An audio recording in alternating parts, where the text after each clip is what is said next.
अच्छा जी, तो हम अपने दी ग्रेट ह्यूमन बीइंग से बात करते हैं सर। जी आदाब आदाब बस सर। बस सर ठीक ठाक, आप सुनाएं क्या हाल है? हाँ, हाल हवाल ये हैं सर जी के जो देखता हूँ वही बोलने का आदी हूँ, जो देखता हूँ वही बोलने का आदी हूँ। मैं शहर का सबसे बड़ा फसादी हूँ। तो मैं शहर का सबसे बड़ा फसादी हूँ। हम तो सच बोलेंगे, हालांकि सच बोलने वाले कम हैं। जो आप अभी बात कर रहे थे ना, लड़की की शादी की, हिंदू हम्म, लड़कियों की, हम्म। एक हम ना एक डिबंक करते हैं। और इस्लाम के जो झूठ हैं, कोई 1-2 करोड़ तो झूठ हैं, उनको बारी बारी कोशिश करते हैं उसको तोड़ें।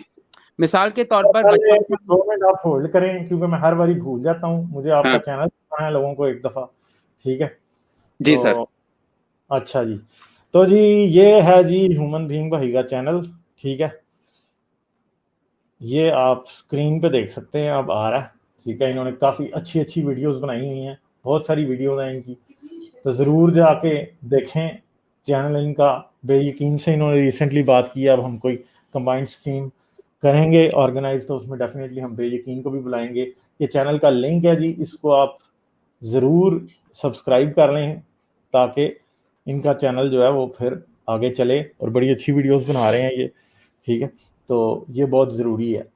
तो ये स्पेशली ये वाली इनकी वीडियो मैंने देखी थी कि मेरा रिस्पांस इस्लामी लड़कियों को जो कि बड़ा पर्दा करती हैं और आदमी को सारी इजाज़त होती है, तो वो वीडियो जाके आप लाजमी देखिएगा। और डेफिनेटली हमारे पास डेफिनेटली ह्यूमन बीइंग हमेशा आते हैं, बड़ी अच्छी बात करते हैं जी सर। जी थैंक यू सर, आपकी इज्जत अफजाई का शुक्रिया। आप काम बड़ा कर रहे हैं, हम तो कुछ भी नहीं है। गालिब भाई, ये जो हमें एक बचपन से एक चूरन बेचा गया, जब उसको डिबंक करते हैं कि इस्लाम में औरत को अपनी मर्जी से शादी का हक है, ये बहुत मशहूर बात है। और इसमें वो हदीसों से भी साबित करते हैं कि नबी के पास कोई साहबी आए, उन्होंने कहा अपनी मर्जी शादी करो, या औरत को भी कहा अपनी मर्जी शादी करो। लेकिन ये बात ठीक नहीं है, औरत को अपनी मर्जी से शादी का हक नहीं है। ये इसको बहुत इजीली हम देख सकते हैं। अगर प्लीज सर आप चैप्टर 5 वर्स नंबर 5 निकाल सकते हैं, ताकि उस पर हम एक सेकंड चर्चा सर, कर एक सकते सेकंड, आप शेयर कर दें अगर आप कंप्यूटर से हैं तो। हैं। मैं फोन पर हूं, मैं सर फोन पर हूं। अच्छा, एक सेकंड। चैप्टर 5 वर्स नंबर कितनी? 5 5 5 सूरह अल माइदा है, 5 5 चैप्टर 5 वर्स 5। तो ये जो कहा जाता है औरत को अपनी मुसलमान को औरत को अपनी मर्जी शादी का हक है, ये आयत तो क्लियर बोल रही है नहीं है। तो ये कुरान से हम आज कोशिश करते हैं, क्योंकि कुरान को सारे मुसलमान समझते हैं, ये सच्ची किताब है। तो जब आप निकालेंगे आयत तो समझ में आ जाएगा कि चक्कर क्या है, ये कितना बड़ा झूठ है। हम्म। सर ये मैं उर्दू में कर रहा हूँ, मेरे पास उर्दू क्यों नहीं आ रही है? एक अजीब ही सूरत हाल है। अच्छा, ये उर्दू का कोई इशू बना हुआ है। अच्छा जी, मैं एक सेकंड ये शेयर कुरान कर रहा हूँ। Dot com. हाँ कुरान.com से देखा है। ये लें सर, ये आ गई है ओके। 5-5। अच्छा, उर्दू में नहीं आ रही? सर एक सेकंड, मैं तो पढ़ सकता हूँ, अपने दूसरे फोन से पढ़ दूंगा, मसला नहीं उर्दू में। पढ़ें, चले सामने नजर आ रही है उर्दू में, आप उधर से पढ़ दें। अच्छा देखें, हम्म, अब पॉइंट हमारा क्या है कि और मुसलमान औरतों को ना अपनी मर्जी से शादी का हक नहीं है। इसका सबूत सामने है, मैं पढ़ता हूं कि तर्जुमा, आज तुम्हारे वास्ते, तुम्हारे जो है ये मर्दों से खिताब कर रहे हैं अल्लाह मियां, ठीक है। आज तुम्हारे वास्ते सब पाकीज़ा चीजें हलाल की गई हैं, और हम्म, अहले किताब का खाना तुम्हें हलाल है, और तुम्हारा खाना उन्हें हलाल है। हम्म। और तुम्हारे लिए पाक दामन मुसलमान औरतें हलाल हैं। ये और सर, इन, जाहिर सी बात है मर्द के लिए औरत होगी ना, तो ये मर्दों से खिताब है, ये एक अंडरस्टूड सी बात है। खैर, ये आ गया अब सामने। आ गई ना, गुड। आप पढ़ेंगे सर जी या मैं पढ़ूं? आप या पढ़ें वहां से? पढ़ें, पढ़ें। अच्छा, तो मैं कंटिन्यू करता हूं। अल्लाह ताला मर्द पेट हजरात पूजा से, कर लूं, क्या कह रहे हैं? मैं थोड़ी सी पेट पूजा कर लूं।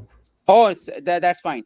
अच्छा, और तुम्हारे लिए पाक दामन मुसलमान औरतें हलाल हैं, और उनमें से पाक दामन औरतें जिन्हें तुमसे पहले किताब दी गई, यानी ईसाई यहूदी वगैरह, जब इनको मेहर दे दो, ऐसे हाल में कि निकाह में लाने वाले हो, और ना बदकारी करने वाले और आशनाई करने वाले, और जो ईमान से मुनकर हुआ तो उसकी मेहनत जाया हुई और वो आखिरत में नुकसान उठाने वालों में से होगा।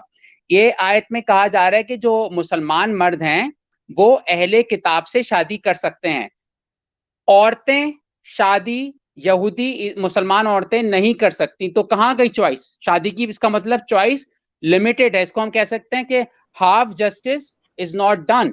कि आप फर्ज करें एक मर्द को यहूदी औरत अच्छी लगती है, मुसलमान मर्द को, वो तो शादी कर सकता है अकॉर्डिंग टू दिस आयत, और मुसलमान करते भी हैं ईसाइयों से शादियां।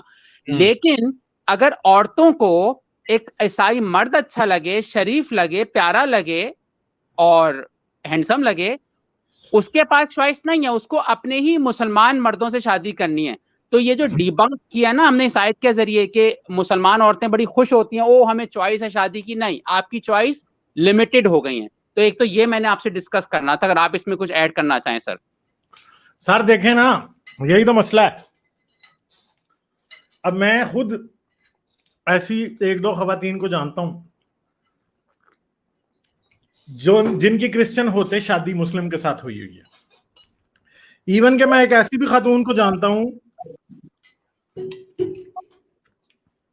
जिसने मैं ऐड कर देता हूं, आप एंजॉय करें, या तो मैं इसमें एक दो बातें ऐड करूंगा, आप शायद खा रहे हैं। मैं ये कहना चाह रहा हूं दोस्तों को, देखो ये इंटरफेथ जो मैरिज है, हाउ रेसिस्ट इट इज।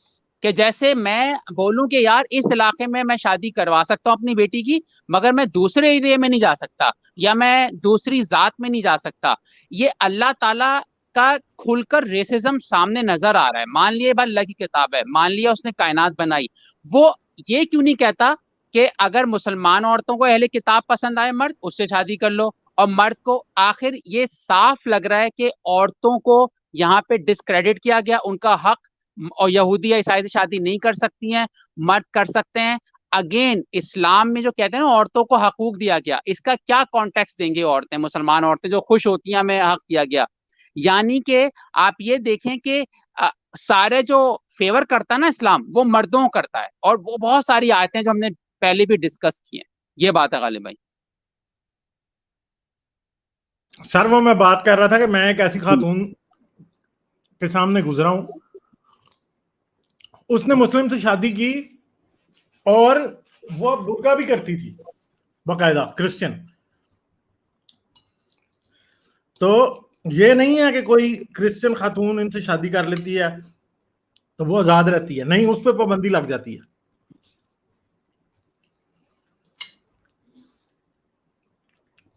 तो ये हुआ आंखों के सामने। आप क्या कह रहे हैं, ईसाई औरत ने शादी की थी मुसलमान मर्द से? ईसाई औरत ने मुसलमान मर्द से शादी की थी, वो खातून पीएचडी कर रही थी, ओके। एक यूनिवर्सिटी में पढ़ती थी। मेरा एक दोस्त उसे जानता था, क्रिश्चियन दोस्त, और मेरी उससे एक बार मुलाकात भी हुई है उस खातून से। तो उसने की थी शादी, ठीक है। अच्छा, यहाँ पे ये कोई एनिग्मा फिल्म कह रहे हैं Ghalib Pakistani actress Sunita Marshall never converted. बिल्कुल जी, मगर ये भी याद रखें सुनीता मार्शल जिस सोसाइटी में गई है ना, आई डोंट थिंक सो कि उसका हस्बैंड भी कोई मुस्लिम हो, शायद, क्या पता, एथियस्ट ही हो। उसका हस्बैंड आई थिंक एक्टर है, मॉडल है वो। हाँ हाँ, तो ये हाई एंट्री में तो एथियस्ट जगह जगह बने हैं ना। हाँ, ये फिर तो इसका मतलब उसने कुरान की आयत की अगेंस्ट चला गया ना बंदा। अगर वो मुसलमान है, कुरान तो मना कर रहा है इस चीज से, यू नो। सॉरी, नहीं, लड़की एक क्रिश्चियन है ना, ओके, लड़की क्रिश्चियन है वो, तो फिर उसने फॉलो किया है जो कुरान की आयत है कि जहां हाँ, उसको पसंद आई औरत उसने वहां मुंह मार लिया। मगर अगर सुनीता मार्शल मुसलमान होती तो क्या क्रिश्चियन मर्द से शादी कर सकती थी? सूरह अल माइदा वर्स 5 की तहत वो नहीं कर सकती थी, बल्कि वो उसका मुसलमान ही नहीं रहती शायद। तो ये भी इन मुसलमानों में चक्कर है कि अगर तुम खैर, बाहर शादी करोगे तो मुसलमान नहीं रहोगे। नहीं, वो देखे ना, कायदे आजम की बेटी थी ना आजाद, उसने कर ली थी पारसी से शादी। तो पाकिस्तान बनने के बाद ये आजादी मुसलमान औरतों से छीन ली गई, पाकिस्तान बनने से पहले थी। सही। कुछ भी नहीं कर पाया, ये क्या कर पाया? कुछ भी नहीं कर पाया, कायदे आजम कुछ नहीं कर पाया। और बेटी की डेथ अभी कुछ अर्सा पहले हुई है। और एक बार वो आई भी थी पाकिस्तान में मैच देखने, इंडिया पाकिस्तान का मैच हो रहा था। तो ये सिचुएशन है सारी कि जी। तो ये एक चीज डिस्कस करनी थी आपसे कि भाई और शादी का हक नहीं है मुसलमान औरतों को अपनी मर्जी का, ये झूठ है, और इसमें बहुत सारे और भी पॉइंट्स निकल सकते हैं लेकिन बात लंबी हो जाएगी। अच्छा, दूसरी गालिब भाई कि एक और चीज पे अगर आप एक इस्लाम के बारे में एक और झूठ कहा जाता है, और मैं एक इंजीनियर मिर्जा को सुन रहा था, या कोई और मौलवी था, कोई बड़ा मौलवी था, वो कह रहा था ओ जी इस्लाम आया तो इस्लाम की वजह से रोमन एम्पायर खत्म हुआ और उसके बाद इस्लाम ने बादशाहत खत्म कर दी, तो वो क्रेडिट ये इस्लाम लेता है कि हमने बादशाहत को खत्म किया, उससे पहले बादशाहत थी। इसका सबसे पॉइंट, मैं एक छोटा सा पॉइंट बोल देता हूँ, फिर आप बता सकते हैं इसकी हिस्ट्री क्या थी। वाकई रोमन एम्पायर तो आई थिंक बेजेटाइन एम्पायर ने खत्म किया था, इसमें इस्लाम, रोमन एम्पायर तो 100 साल पहले खत्म हुआ था इस्लाम के आने से पहले, मोहम्मद से। तो ये सारा मौलवी पढ़ते वढ़ते हैं नहीं, झूठ बोलते हैं और बेवकूफ बनाते हैं। तो अच्छा, अगर बादशाहत खत्म कर दी थी इस्लाम ने, अबे जहां मोहम्मद साहब पैदा हुए थे वहां तो बादशाह अब तक चल रही है हैं? हाँ, ये बात तो बड़ी सही है वाकई। वहां यानी जो नबी ये अपने, आपने जो है ना सही वो हाँ गोबर वाली जूती मारी है इनको। हाँ हैं? यार, ये भाई ये सोचने की बातें हैं छोटी छोटी, कि जो नबी अपने शहर में बादशाहत खत्म नहीं कर सका, तो वो दुनिया से कैसे बादशाहत खत्म कर सकता है? कोई बताए ना जवाब, मौलवी दे, कोई मुसलमान दोस्त दे। कहां से देंगे, मुझे बताएं। खैर, जिस रोमन एम्पायर की ये बात करते हैं ना, वो बाइजेंटाइन एम्पायर है, ईस्टर्न रोमन एम्पायर जिसे कहते हैं। वो भी एक लंबी बहस है कि वो इन्होंने खत्म की थी या नहीं की थी। मैं भी गूगल पे, विकिपीडिया पे देख रहा ये था। तो कह रहे हैं, हाँ कहते हैं कि जंगे यरमूक में इन्होंने उनको हराया था, मगर जंगे यरमूक जो है ना, उसका कोई हिस्टोरिकल एविडेंस हमें नहीं मिलता कभी हुई भी थी, समझे आप। बिल्कुल।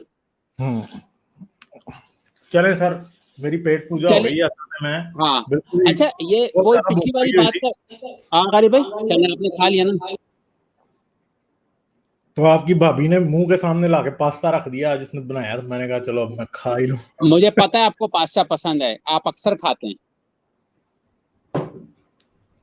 तो ये सूरत हाल है कि देखें जी सर, बाइजेंटाइन एम्पायर को इन्होंने कोई नहीं हराया, इस बात का कोई रिकॉर्ड नहीं मिलता, और कहीं भी ये नहीं मिलता कि इन्होंने, इनकी जंग बाइजेंटाइन एम्पायर से हुई थी। ठीक है, इनकी तारीख की किताबें हैं वो 200 साल बाद लिखी हुई हैं, उनके मुताबिक बाइजेंटाइन एम्पायर को इन्होंने हराया था, मगर इन रियलिटी ऐसा कुछ हमें नहीं मिलता, बाइजेंटाइन एम्पायर के रिकॉर्ड में नहीं मिलता। ठीक है, वो एम्पायर जो है उसके भी कहीं 100 साल बाद खत्म हुई है, वो 500 साल उसके भी बाद खत्म हुई है बाइजेंटाइन एम्पायर, आखिरकार तुर्कों ने खत्म किया वो। तो वो ऑटोमन तो टर्क्स ने खत्म की थी बाइजेंटाइन एम्पायर, और उनके रिकॉर्ड में बाइजेंटाइन एम्पायर के कहीं भी नहीं लिखा कि कोई जंग यरमूक हुई थी जिसमें वो हारे थे, हालांकि उन्होंने अपनी डिफीट्स का जिक्र जगह जगह किया होता है अपनी लिखी हुई हिस्ट्री में। फिर कैथोलिक चर्च और ईस्टर्न ऑर्थोडॉक्स चर्च जो है वो हिस्ट्री लिखता था, और वो उनकी हिस्ट्री बहुत कंसिस्टेंट है, वो लिखते आए हैं।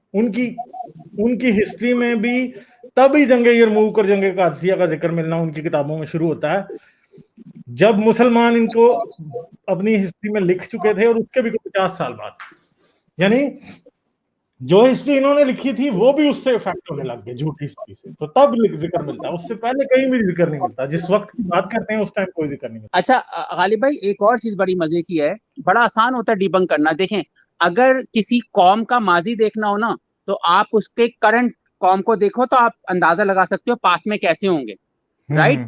तो अगर हमने जो ये मुसलमानों ने जो नशा किया हुआ है ना, सस्ता नशा, कि हजरत मोहम्मद एक बिल्कुल आइडियल थे, तो आप उनकी जो कौम है अरबी, क्या आप उनको पसंद करते हो? क्या सऊदी अरब के पास आप जाना चाहते हो? क्या आपके वो दोस्त बनते हैं? क्या वो आप उनके उनमें जाकर शादियां करते हो? वो आपको अजमी कहते हैं। तो सर अगर वो तो आप, किसी अजमी से अपनी बेटी की शादी नहीं करने देते, खुद उन्होंने कई अजमी औरतों से पाकिस्तान में, इंडिया में, बांग्लादेश में दबा के शादियां उन्होंने की हुई हैं, और किसी किसी पाकिस्तानी ने किसी अरबी से कभी शादी की हुई है? कोई नहीं मिलती। किसी बंगाली ने की है, किसी इंडियन ने की है? कोई भी नहीं। मैं अगर सऊदी अरब के अरबियों की हरकतें बताऊं ना, तो मैं क्या बोलूं, अगर उनको कोई औरत पसंद आ जाती है ना, मेरे रिश्तेदार रहती नहीं सऊदी अरब में, अरे उठा भी सकते हैं, इतने थरकी होते हैं अरबी, इनको अगर कोई औरत रोड पे पसंद आ जाए ना, उठा लेते हैं भाई ये लोग। दे आर अब आप एक बात बताएं कि अब मैं जैसे गोरों को देखूं तो इनको देख के ये अंदाजा होता है कि यार इन्होंने ना मेहनत की होगी पास में। तो अरबियों को देख के अंदाजा होता है कि हजरत मोहम्मद जाहिर सी बात है इन्हीं जैसे होंगे, अयाश इसी तरह के होंगे। आप क्यों समझते हो कि हजरत मोहम्मद एक अलग शख्सियत थे और आज की सऊदी अरब अलग था? अब इसमें मैं एक बात करता हूं टेक्निकल। मान लिया कि सऊदी अरब आज के अच्छे नहीं है और हजरत मोहम्मद अच्छे थे, तो उनका तो बहुत बड़ा फेलियर है कि एक कैसा लास्ट प्रॉफिट था, सच्चा नबी, जो अपनी ही कौम में अयाशी नहीं रोक सका, ना इंसाफी नहीं रोक सका, और भी बहुत सारी बुराइयां नहीं रोक सका। और एक और बात, जो गरीब ममालिक है वो हज करने जाता है, अमीर कौन सा मुल्क हुआ? सऊदी अरब अमीर हो रहा है ना। तो गरीब ममालिक तो हज के नाम पे पैसे उनकी जेब में डालते हैं। मुसलमान दोस्त नहीं सोचते बस जमजम का पानी लेके आना है वहां से और पेट खराब करना है, जो आपने एक वीडियो बनाया था जमजम पर। तो ये एक और बस ये बात करनी थी। और लास्ट बात, दो बातें और करनी थी फिर मैं जाता हूं कि एक और सबूत, ये कहते हैं कि भाई इस्लाम पीस का मजहब है। अगर इस्लाम पीस का मजहब है तो लोग इस्लाम छोड़ के अपनी शक्लें क्यों नहीं दिखाते, सबसे बड़ा सवाल है। इस्लाम अगर वायलेंट रिलीजन नहीं है तो हम अपने घर वालों से क्यों छुपाते हैं कि इस्लाम हमने छोड़ दिया? ये सबसे बड़ा प्रूफ है। जो लोग आते हैं जो इस्लाम में रहते हैं वो तो बड़े मुंह दिखाते हैं, साला अपनी बड़ी बड़ी आंखें दिखा रहे होते हैं वीडियो पर। क्यों? उनको डर नहीं है। लेकिन जो इस्लाम छोड़ता है, तो Islam is a violent religion, that is the biggest proof sir. तो ये बहुत बड़ा प्रूफ सर। वाकई मसला ये है कि देखें, जो इस्लाम छोड़ता है या जो इस्लाम को गलत भी कहता है, वो क्यों छुपा है? हम क्यों छुपे हैं? यस, इसलिए क्या हमें पता है कि भाई अगर सामने होंगे तो ये मारने आ जाएंगे। तो ये जो जान तो बिल्कुल प्यारी है ना, ठीक है, यस ऐसा तो नहीं है ना भाई, ये इनकी वायलेंट तरह। रिलीजन की सबसे बड़ी निशानी है कि आप अपना आपको छुपा रहे हो। ये वायलेंट और क्या है? पीस का अगर अब अगर कोई हिंदू आते हैं, वो मुझे हिंदुइज्म मुझे बहुत पीसफुल रिलीजन लगता है। कुछ चीजें छोड़ दो। क्यों? क्योंकि हिंदू आके ढिठाई से बोलता है, चेहरा दिखाता है कि यार मैंने तो हिंदुइज्म को मैं फॉलो नहीं करता, उसको जान का क्यों नहीं खतरा होता? तो Islam is the violent ideology proved by Quran. That's my last statement sir. ठीक है sir, thank you thank you sir. Sir, thank you ठीक फॉर है। Your respect, thank you bye.